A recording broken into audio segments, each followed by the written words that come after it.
Tema 8. El barroco. El arte como retórica al servicio del poder. Título ya para empezar, engañoso, porque no siempre es verdad, no siempre estará al servicio del poder.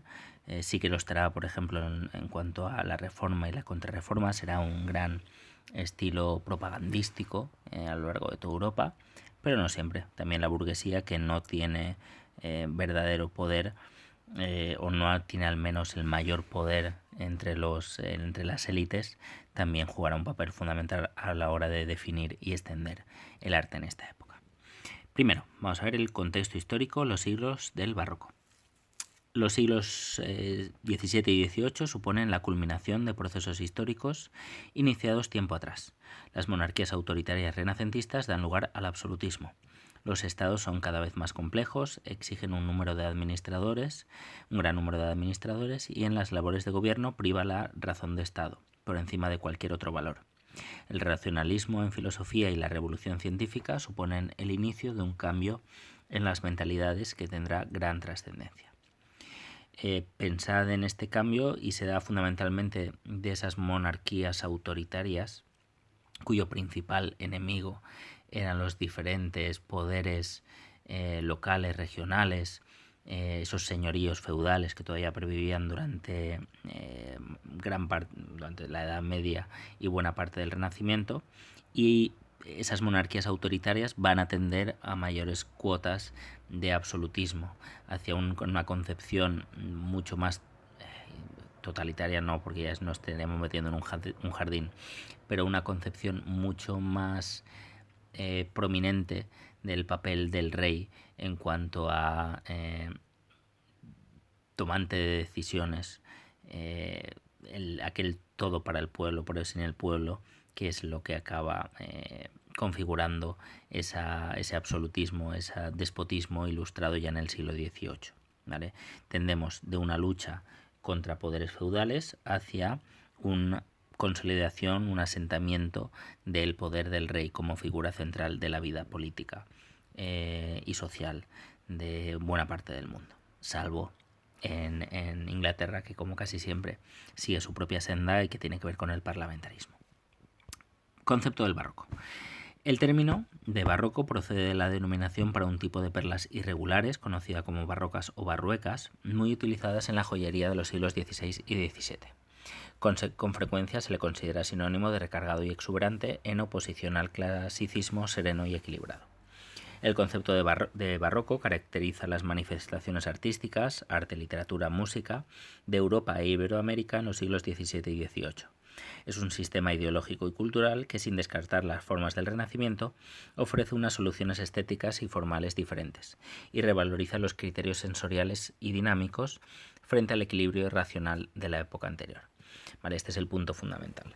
Aunque el barroco es muy diverso y es muy cambiante y incluso a veces es antagónico en algunos lugares respecto a otros, como característica común, o en buena parte común, de todos esos distintos barrocos que hay en Europa y en general en el mundo, el punto fundamental y el punto de acuerdo es esa tendencia más hacia el plano emocional, ¿vale?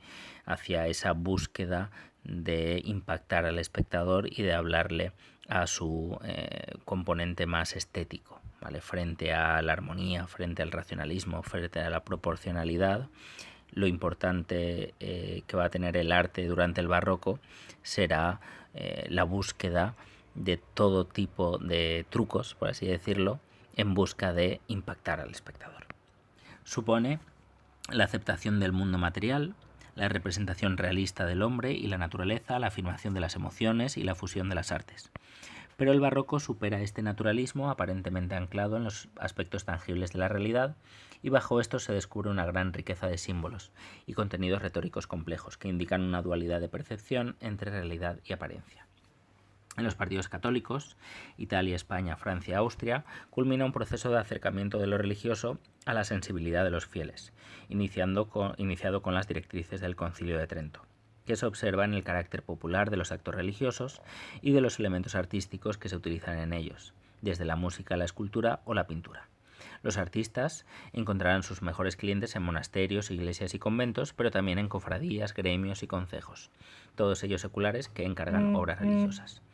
Pensad que en estos países católicos lo que se buscará es reafirmar el poder de la Iglesia, porque reafirmando ese poder de la Iglesia católica, de la Iglesia romana, se reafirma su carácter de religión verdadera frente a aquellas otras religiones que habían surgido con la Reforma. En los países protestantes, Holanda, Inglaterra, Alemania del Norte y países escandinavos, la situación es distinta. Su religiosidad característica prescinde en los templos de retablos y grandes imágenes. Por tanto, las obras religiosas son menos abundantes, se dirigen más bien a clientes particulares, nobles y burgueses, y son de formato menor. La clientela de los artistas se reducirá, por tanto, a estos grupos sociales. En los países protestantes, el núcleo de la religiosidad se traslada desde la iglesia, desde la catedral, a las casas familiares, ¿vale? Dicho grosso modo. ¿Por qué? Porque pensad que los movimientos de reforma fundamentalmente son movimientos que tratan de prescindir de la necesaria intervención de la Iglesia. En los países católicos la Iglesia es un intermediario necesario, es decir, si tú quieres alcanzar el cielo, necesitas una Iglesia a través de la cual, a través del cumplimiento de sus ritos, de sus sacramentos, a través de su naturaleza de asesoramiento hacia alcanzar el reino de Dios, ¿vale?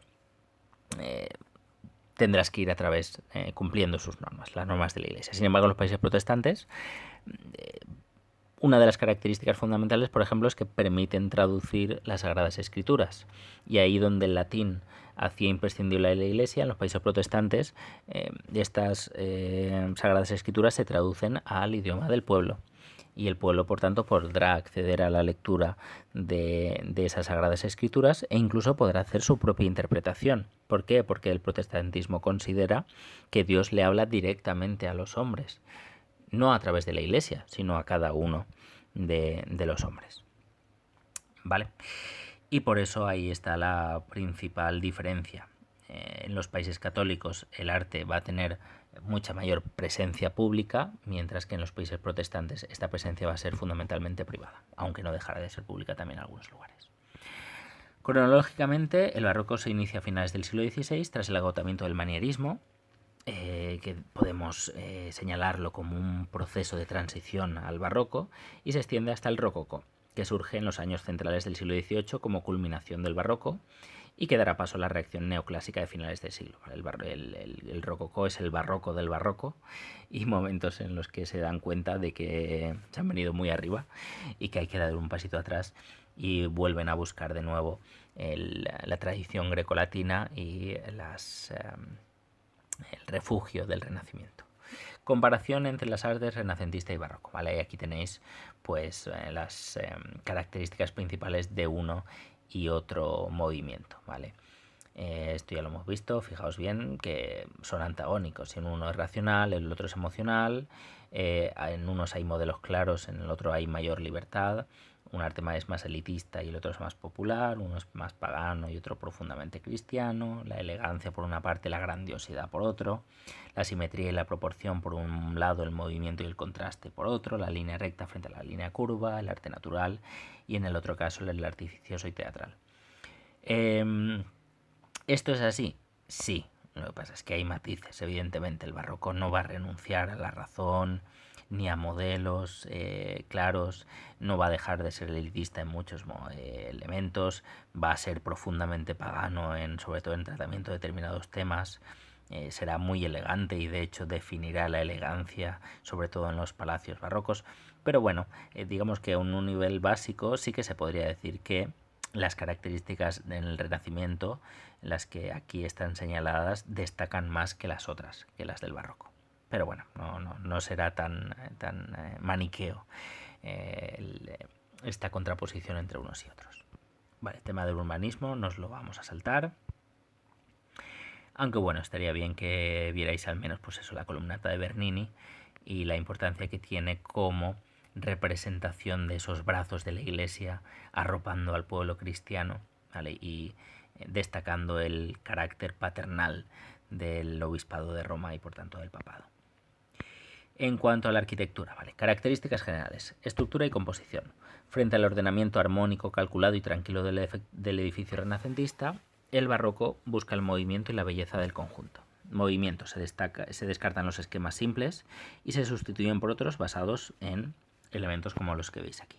Plantas elípticas o derivadas de complicados trazos geométricos, el predominio de las líneas curvas y mixtas, de las superficies ondulantes, por ejemplo, la columna salomónica, que es una columna que se retuerce en su fuste, frontones partidos, vanos ovalados.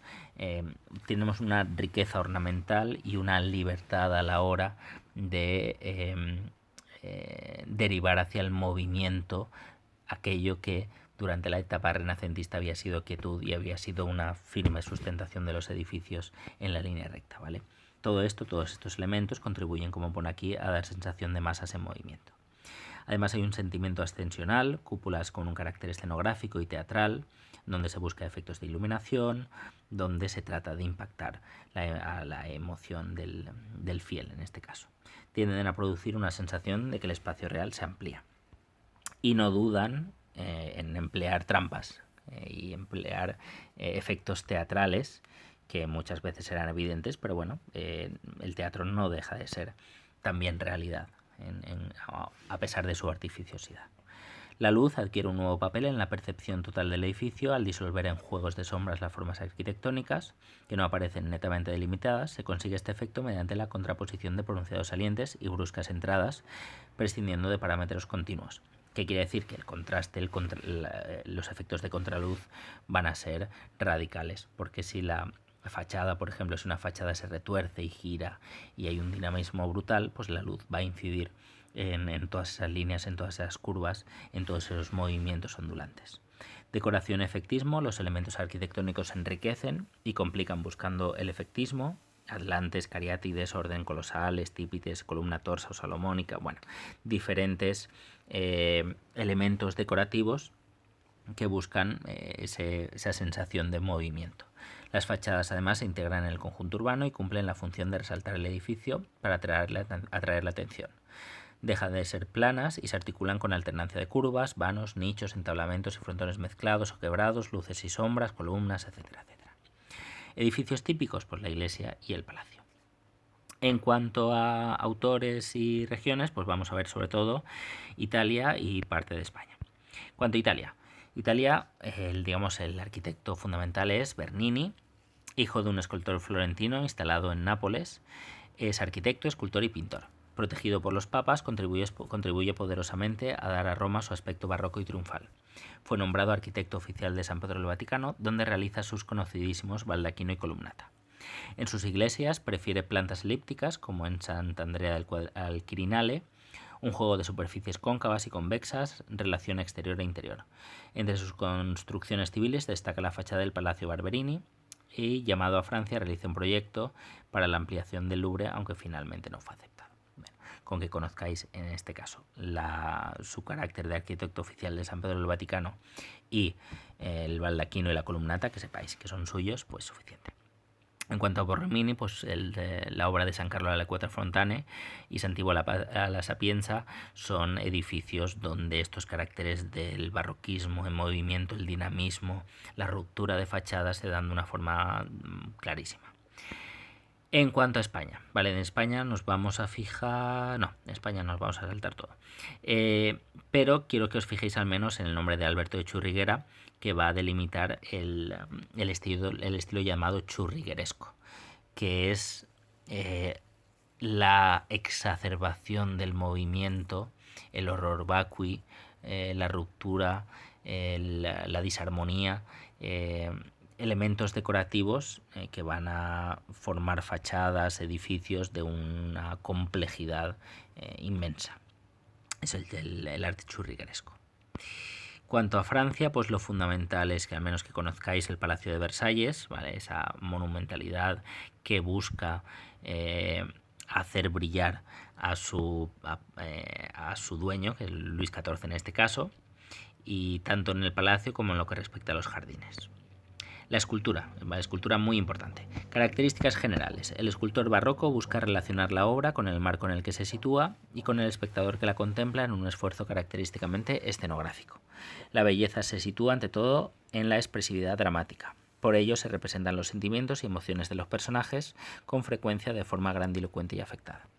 El movimiento es de capital importancia en este sentido, se persiguen complejos efectos lumínicos, los claroscuros matizan y difuminan volúmenes y colores de los materiales empleados. La temática religiosa, que tiene aquí, como veis, una variedad dependiendo de si esos son países católicos o protestantes.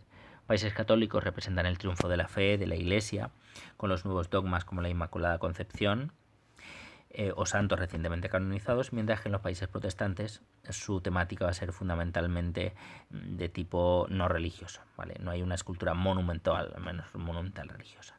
¿Por qué? Porque los movimientos de reforma, repito, habían buscado mayor interiorización del mensaje y no tanto su expresión grandilocuente del edificio de la iglesia o de la catedral. Otros géneros, como veis aquí, pues el retrato, que ensalza la gloria y el poder de reyes y poderosos, monumentos funerarios o la mitología, que sigue presente como forma de prestigio en palacios, jardines, fuentes, etc. En Italia, pues vamos a ver fundamentalmente no, sino que vamos a ver solamente a Bernini. Él mismo, por aquí, se consideró escultor. En este sentido, su gusto se formó a través de obras clásicas y sobre todo de Miguel Ángel, poniendo especial interés en aquellas composiciones en las que el movimiento y el equilibrio primase sobre otros aspectos. Su obra es muy variada, pero destacan, como veis aquí, pues algunas de tema mitológico, sobre todo de la Polidafne, que conocéis, un retrato, por ejemplo, un busto de Luis XIV, obras religiosas, sepulturas de varios papas en San Pedro del Vaticano o fuentes como la de los Cuatro Ríos en Roma. Además, en su etapa de madurez realiza obras religiosas excepcionales. Nos vamos a centrar en la del Éxtasis de Santa Teresa. Y como ya os comenté, es, digamos, una obra en la cual el aspecto escenográfico se lleva a su punto, yo diría, culminante en toda la historia del arte. No tanto por la temática tratada, de esa flecha atravesando el corazón de la santa y esa expresión de éxtasis que tiene Santa Teresa cuando se nota penetrada por la gloria divina y esos rayos que surgen en la parte trasera, sino que además esa escenografía se lleva a un nivel incluso real, porque aparece en el lugar donde está, en la capilla donde se encuentra, también aparecen como pequeños palcos donde los donantes, los que han financiado la obra, pues están también representados como espectadores de una obra de teatro. Y aquí pues se encuentran esas principales características de la escultura, su carácter escenográfico, su dramatismo o la presencia de personajes importantes que quieren dar lustre y darse lustre con la financiación de dichas obras. En cuanto a la imaginería española, habréis visto que es un tema propio en el temario de historia del arte. Yo no he entrado mucho en él, entre otras cosas porque no me gusta demasiado, ¿vale? Pero bueno, vamos a verlo. Vamos a ver a esto, sobre todo a 2 o 3 representantes y las características principales.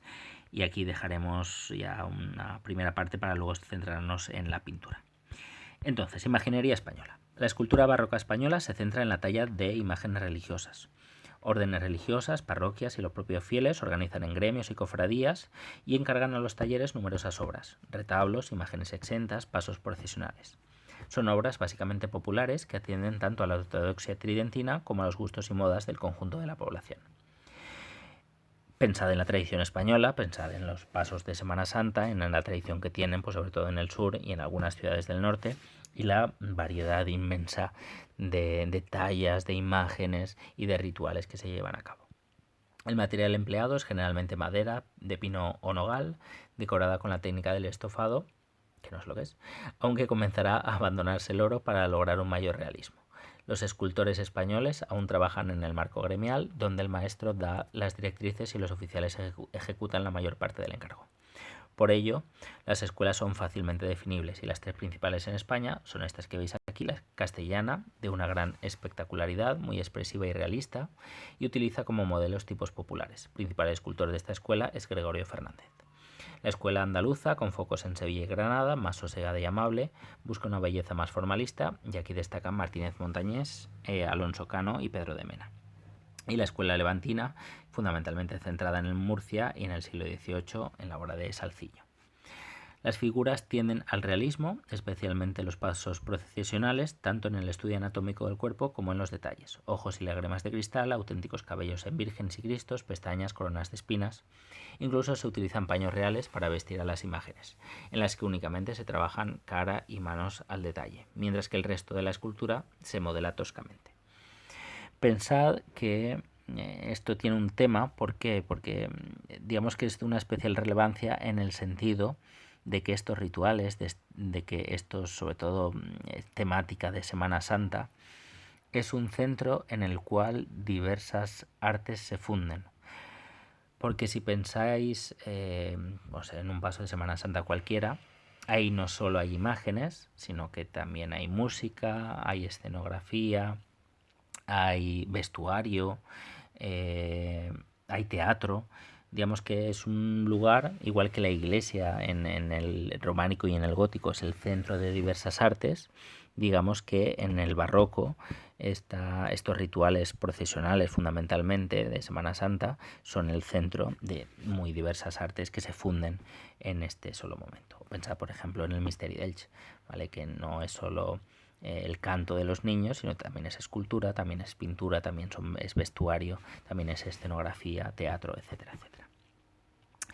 Y bueno, pues aquí tenéis varios representantes de este tipo de arte y nos vamos a centrar fundamentalmente en estos dos de aquí, en Pedro de Mena y en Salzillo. Pedro de Mena establece su taller en Málaga. Sus temas iconográficos son tipos ascéticos, dramáticos y realistas, pero mesurados, como San Francisco de la Catedral de Toledo y la Magdalena Penitente, que es una de las obras pues, más famosas de la ingeniería española. Finalmente, Salzillo, murciano, de origen italiano, nace y desarrolla toda su obra en la región de Murcia. Sus imágenes presentan un gran virtuosismo técnico, aunque tienden al sentimentalismo. Destaca su paso procesional, la oración en el huerto. También talla cientos de deliciosas figuras de belenes, costumbre italiana recién introducida en España. ¿Vale? Y aquí lo dejamos para no hacerme demasiado pesado. Y en el próximo vídeo veremos la pintura y así finalizaremos el tema del barroco.